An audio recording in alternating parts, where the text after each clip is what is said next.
And now, it's The Law Show on CL 650. A comprehensive look at everything you need to know about the law. Today on The Law Show, we're focusing on immigration law, and joining us in studio is Rudy Kisher and Alex Stojkovic, partners at Maynard Kisher Stojkovic, Immigration and Citizenship Lawyers. I was going to ask you, what is MKS Law? And I guess the intro kind of explains it. I got to tell you guys, of all the law shows I do, I look forward to having you two in because it's always very exciting and passionate, and you guys are so knowledgeable about what you do, but it's always fun. I think it's a very interesting subject because it really impacts people, and we see our ever-changing country and city that's built on immigration, and you guys are on the front lines of it. So tell us about MKS. Where are you, and who uses your services for the most part? Well, we're a boutique immigration law firm.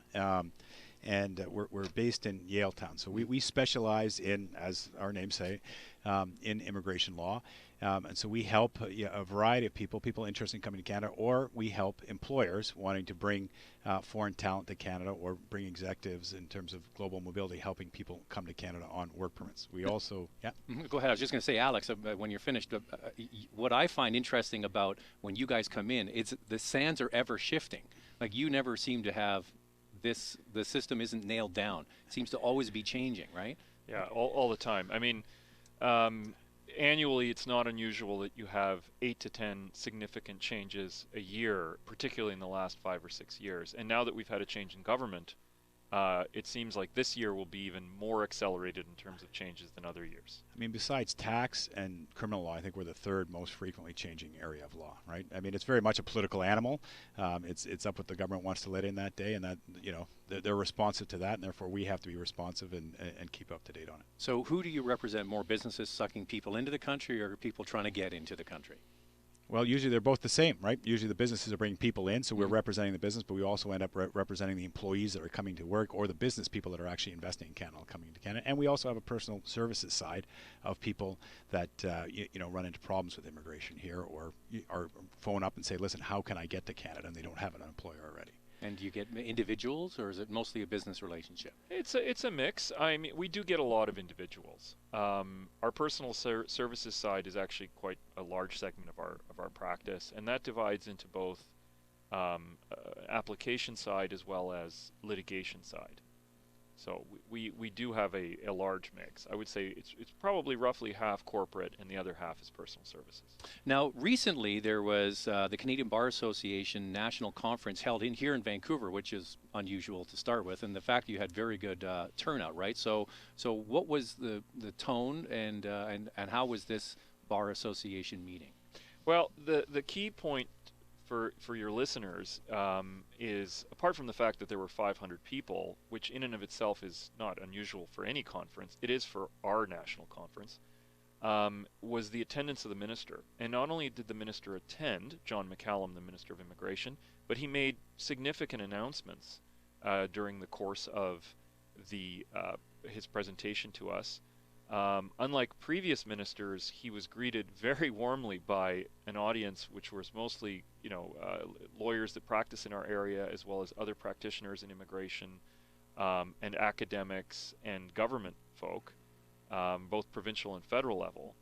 And he stayed for questions and answered in a remarkably forthright way, something we're not used to from the previous last few ministers, not all of whom would not speak to us, but certainly saw us as a stakeholder group, saw lawyers as an interested stakeholder group, did not take into account at all that we were concerned with the administration of justice generally, and was certainly not interested in our views on many of the bills that they put forward. Yeah, I mean, the minister said as much. He came out and said, thank you very much, for your submissions. We appreciate them. We look to you as partners, and we value what you have to say. Whereas the past minister went so far as to say, you guys are immigration lawyers, and you're just out here to make money, and you're arguing with us because it's cutting into your bottom line. Which to our response is, anytime you make a change, people need more lawyers, and so you're just adding business for us. It's really, is not reflective. But that was the view that they were coming with, which, this was a total breath of fresh air for the entire audience. So, so I'll take the counterpoint to that. When you say, okay, you guys are in business to, run your practice, and you have to stick handle whatever's going on. If they streamlined it a bit, would it be better for you or worse for you guys? Well, to be fair, I mean, part of the issue is that as an organization, the Canadian Bar Association is always advocating for streamlining, regardless of the fact that it's not in our interest, particularly as lawyers, that in terms of practitioners, that it be streamlined. And many of the points of advocacy over the last decade didn't even have anything to do with whether it would create work or not. For example, the previous government eliminated medical funding for refugees on a national level. That was something that we in the bar were pretty passionate about and intervened in the court action that ultimately overturned the ban. There was certainly no pecuniary interest in the bar in whether refugees got health care coverage or not. It was just the right thing to do, that refugee claimants should at least have basic health care coverage funded according to Canada's international treaties. So that's an example of where we had no interest financially one way or the other as an organization, but part of our mandate is the proper administration of justice. And when there's injustice being done, the Canadian Bar Association and other stakeholder groups such as CARL and which is the Canadian Association of Refugee Lawyers, part of their mandate is to step up in those situations. I've talked to you guys in the past about this. There was a time when the law was kind of stagnant and it stayed the same, and you kind of knew what you were dealing with, but it's changed a lot. Like there seems to be things come out regularly from the government where they make changes to this. Do you think we're going to get back to a point where we're going to have a pretty stable immigration law? I don't think so. I mean, what happened is under the past government, they brought in changes in which the new legislation, that they redid the entire legislation, and they made it very much not subject to the regulations and to the Act, which it has to be reviewed by Parliament for any changes. They made it subject to what's called minister's instructions. So you just get an email on a Friday saying, by the way, Monday, this is the new... Exactly what it happens. That's what it feels like. I mean, the downside of that from us practitioners is things are changing very quickly, and you don't have a legal framework in which to argue things and to look at the rights and to go back and debate them before these changes happen.